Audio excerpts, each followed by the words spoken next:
kemarin itu kan Mas, tanggal 7 kemarin sudah saya sampaikan.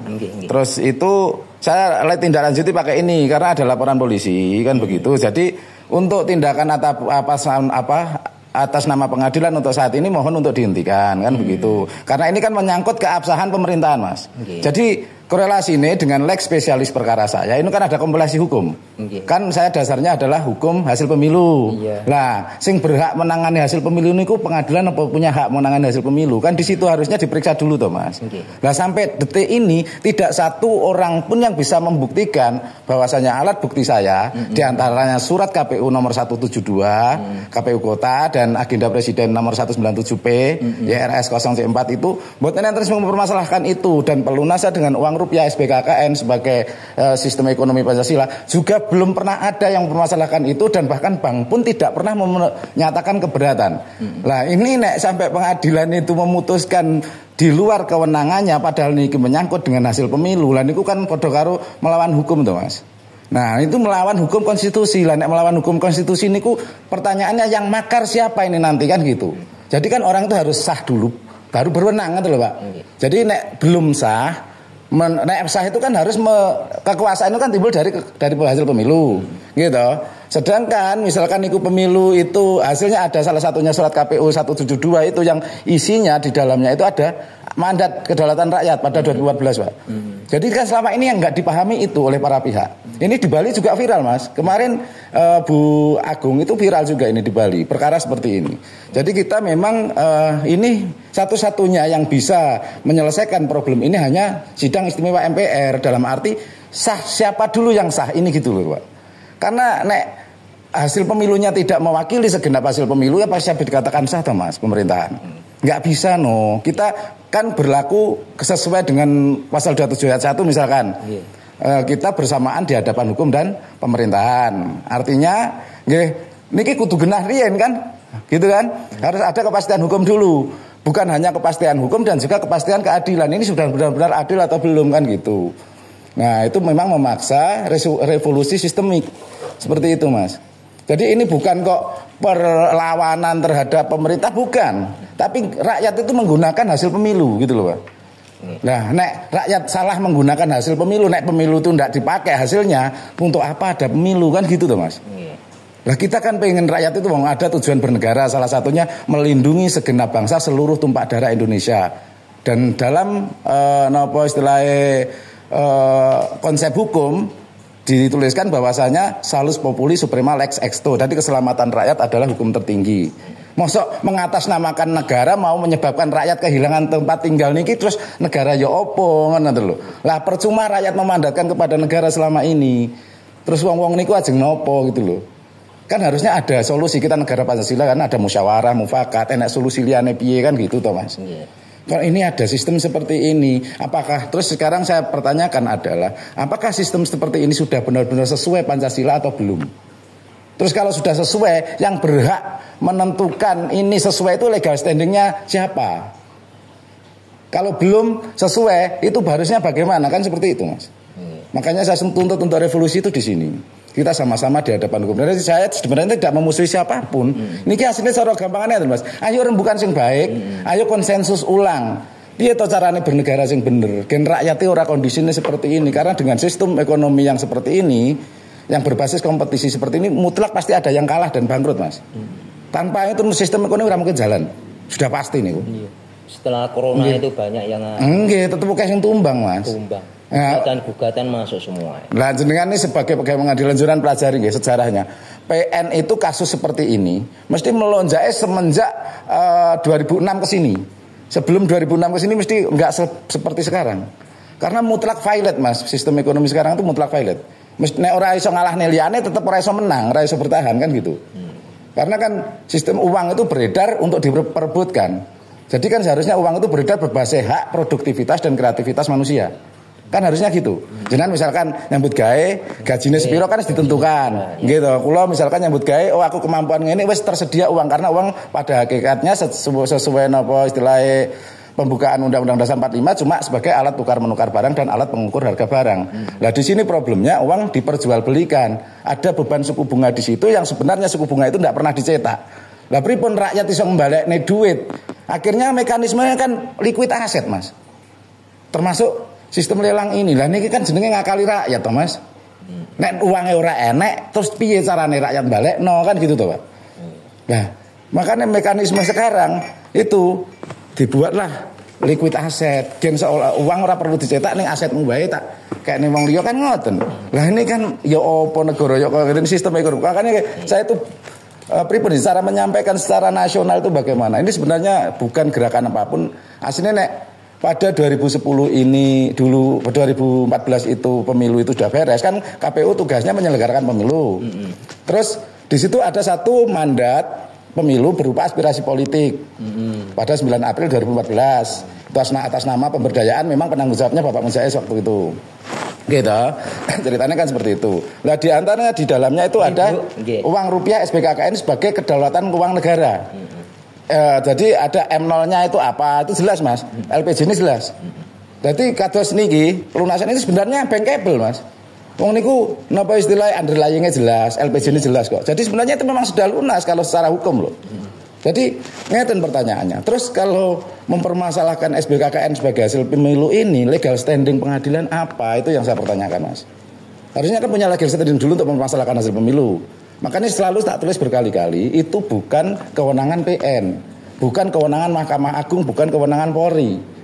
Satu-satunya mekanisme yang bisa menyelesaikan ini adalah sidang istimewa MPR RI kan gitu loh. Memastikan dulu hasil pemilu ini benar atau enggak. Kecuali ada pembuktian terbalik Mas. Oh iya iki hasil pemilu iki surat KPU 72 iki palsu misalkan. Baru itu bisa dikatakan. Tapi kenyataannya yang mengeluarkan KPU dilegalisir oleh KPU Mas. Lah nek itu enggak dianggap sebagai hasil pemilu, lah KPU-ne apa ya ora dianggap toh Mas? Kan gitu loh. Logika hukumnya kan ngoten. Lah ini selama ini ki ora nek sing paham dengan ini ki gimana? Kula itu menanyakan itu. Apa ya sangkek wedine karo situasi. Lah kan padahal nek Undang-Undang Nomor 48 2009 tentang kekuasaan kehakiman, pengadilan kan harusnya netral toh Mas? Netral. Tidak di bawah pengaruh kekuasaan. Harusnya loh. Gitu. Mulai dari KPPS itu mboten. Lah nggih mboten angsal. Itulah fungsinya harus netral kan ngoten lho. Makanya di sini itu sebenarnya saya dirugikan, Artasari dirugikan, si Mas Trijayanto juga dirugikan. Nggih. Itu karena apa?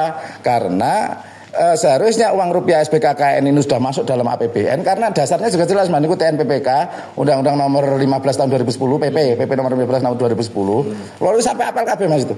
Jadi ini murni tak tulis Mas. Jadi saya itu rakyat menggunakan hasil pemilu gitu aja lah. Intinya saya minta kepastian hukum ini hasil pemilu yang saya pakai ini salah atau benar. Kalau nggih ganti rugi lelang. Nggih, dan ada mekanismenya, ora kok ngawur. Nek harusnya kan Bang itu mempermasalahkan dulu ini. Loh ini urung lunas Mas, iki surat ini anu. Lah memang tapi pertanyaannya, Bang punya legal standing apa nanti kan gitu untuk mempermasalahkan hasil pemilu. Kan mboten duwe. Nah sama-sama dirugikan mbok ya ayolah kita konsensus ulang bernegara, ditata melih negara iki apike kepiye. Wong kula jenengan itu negara kan punya tujuan. Gitu.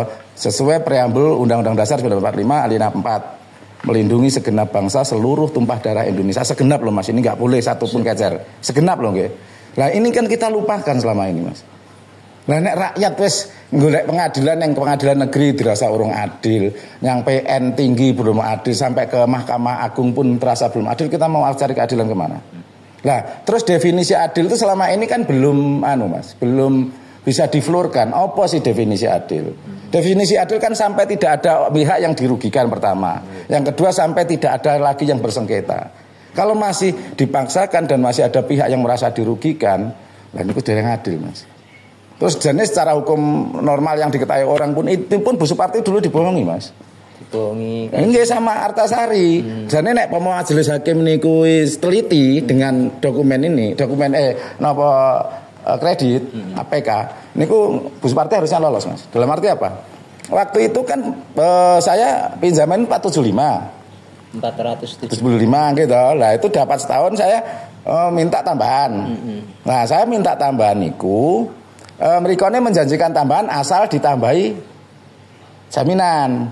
Asal ditambah berarti berapa yang dijaminkan? 4 kan dulunya 3. Pada 2011 3, terus 2012 tambah siji atas nama Bu Sartini. Ini kenyataan pencairan kita habis tanda tangan pencairan cuma kembali ke plafon awal Mas, dan sertifikat nggak dikembalikan. Nah, nek Majelis Hakim teliti berdasarkan tanggal roya, tanggal terus riwayat kredit, harusnya Bu Suparti ini udah lolos. Dan jalan boten suwun melih sertifikate kalau semanten. Nah, itu sudah kasih tanda tangan teng Mas teng apa? Lah saat itu saya juga masih bodoh Mas. Nggih, saat itu saya masih bodoh. Jadi lho kok ngene ya, lo masih bertanya-tanya. Lah saya protes, saya sempat melayangkan surat protes ke Artasari, tidak ditanggapi. Sampai sekarang saya arsipnya masih nggak ditanggapi. Iki kok ngene toh? Iki maksudnya gimana? Kok membohongi saya? Saya dulu kan bilang BMPK saya mencapai 1M. Terus selanjutnya saya BMPK ini batas maksimal pemberian kredit gitu. Terus saya waktu itu dialasi, setelah saya protes saya dialasi begini, Mas BMPK di tempat saya di bank kami menurun, jadi ini tidak bisa kembali di top up, cuma bisa-bisanya kembali ke plafon awal. Itu sudah terjadi kredit Mas, pemberian itu. Nah, karena itu cuma lisan kan sulit saya buktikan Mas. Si Sosok ini kan cuma neliti dokumen itu. Oh iki roya tanggal semene. Oh iya berarti ini tambahan kan gitu. Wonggur kembali ke plafon 475 lagi kan, artinya harusnya ini dikembalikan Mas. Ngoten lho. Nah ini, saat itu kalau bingungnya kan yang 3 sertifikat itu udah lunas. Lah kalau menurut hukum saya udah lunas Mas, kalau menurut ini lagi gitu loh. Kan itu hasilnya kan ngaten loh. Kalau kita kembali ke zaman dilihat nggih. Wong saiki nek bank bangkrut sing bailout negara, nek rakyat bangkrut ora enek sing bailout Mas. Kayak negara ini diciptakan untuk siapa coba? Kita yang membuat negara kan kita, yang memberi amanat mereka kekuasaan itu kita loh. Timbulnya kekuasaan dari kedaulatan terutama dari peristiwa hukum pemilu. Itulah kenapa aspirasi politik dimasukkan dalam hukum pemilu gitu loh Mas. Kalau kita masukkan di aspirasi setelah kekuasaan jadi, kita nggak punya legal standing mempermasalahkan hasil pemilu. Tapi ketika itu dimasukkan melalui peristiwa hukum pemilu, sebelum Joko Widodo dicalonkan, waktu itu pileg ya, 2014 kan pilpres sama pileg belum jadi satu, belum serentak, makanya pileg dulu, dan di situ ada persyaratan presiden di aspirasi politik itu. Lah makanya sebenarnya ini tanggung jawab konstitusional Pak SBY. Harusnya dulu Pak SBY nek manut, ada dekret Mas, perpanjangan jabatan 1 tahun. Restart ulang negara ini dari nol. Jadi nggak terjadi seperti ini. Ternyata nggak ada dekret. Nah itu SBY ngeludur mawon. Nah, ini semua nanti akan menerima karmanya masing-masing. Wong rakyat ini sekarang juga udah pinter Mas. Gitu. Wong awake dhewe. Makanya kembali kepada pasal konstitusi bahwasanya Anda dan saya itu berkedudukan sama di hadapan hukum. Gitu. Apalagi ini saya gunakan dalam keadaan memaksa. Gitu, dalam keadaan memaksa. Saat ini ibarat analoginya begini. Dan kula nyetir nggawa keluarga, rem kula blong. Anake guru wit sing tak tabrak wit niku napa kula didenda, Mas? Masih mau mboten. Enggak apa-apa kersane nggih. Nggo nggih men. Kan enggak lucu toh, Mas. Saya dalam keadaan memaksa karena kondisi violate benar-benar buntu malah buntuan absolut, makanya saya menggunakan ini. Dan ini satu hasil pemilu itu hak saya sebagai rakyat dalam keadaan memaksa saya gunakan, ngoten lho, Mas. Jadi kalau ada pemaksaan kayak gini itu negara saya rasa kayak udah negara Pancasila ya Mas. Gitu. Nah, negara Pancasila nggak begini, dan kita itu selama ini kayak disetir karo duit ya Mas. Nah, yang jadi problem lagi orang memahami uang itu hanya uang merah-merah ini, keluaran BI itu. Nah, ini tak ceritakan panjang lagi sejarah BI satusan itu. Lah nggih ngerti ini kan gitu, padahal uang itu kan ada M0 underlying napa, makanya terbit M1, M2, M3, uang kartal, uang giral kan gitu toh. Gitu. Ada surat berharga. Lah ini underlyingnya aset ini sendiri. Minta dicetakkan uang sama negara. Kalau minta uang merah-merah sama BI, ini tugasnya Menteri Keuangan dan Presiden yang sah seharusnya kan gitu, Mas. Gitu ceritanya itu. Jadi penjelasannya seperti itu, Mas. Itu nek Bu Suparti niki wong niki korban saya, dalam arti wong asline kan niki seksine enten Mas. Seksine enten. Waktu itu saya ke sini Mas Dian, marketingnya Mas Dian Mas. Niku kan teko. Ini cuma buat tambahan Bu, juga gitu Bu Suparti ada Mas. Nanti kalau nggak jadi tambah mboten sida kok ngoten. Cuma kan karena satu cuma lisan, kan saya nggak bisa buktikan Mas. Itu loh problemnya. Biasanya yang pinjaman gitu ya anu loh Mas.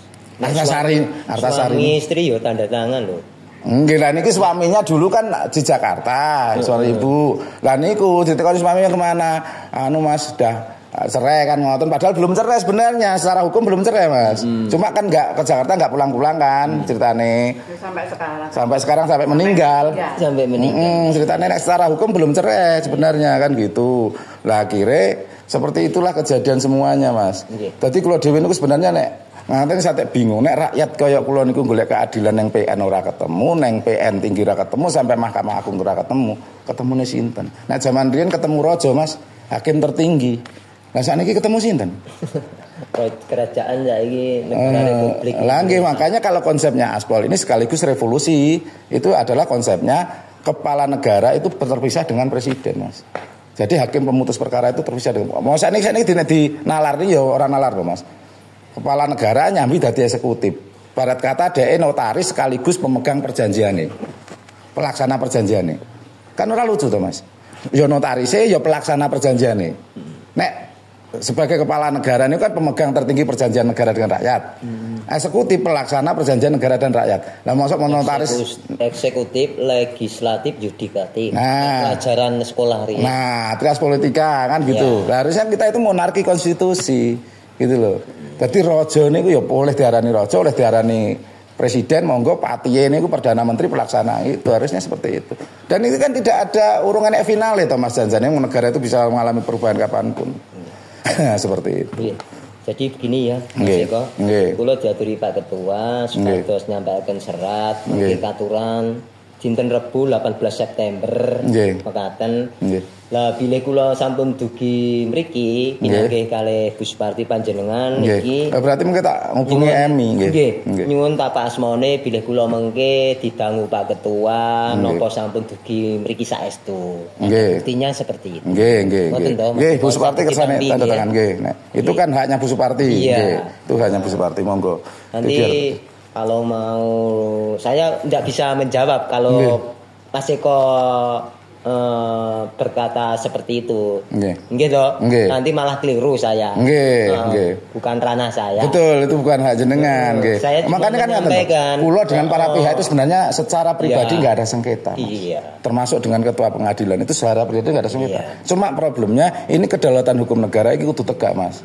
Itu gitu. Kudu bener-bener hukum negara itu harus tegak. Dadi nggih, seperti itu. Nah, tadi saya kirim surat juga hari ini kompilasi surat yang kemarin, tapi seharusnya saya ke pengadilan. Ini terkirim ini. Terkirim. Maksud saya, kalau sudah tapi saya tadi terdisposisi. Biar terdisposisi. Jangan sampai surat ini nek teko pengadilan pasti semua surat terdisposisi.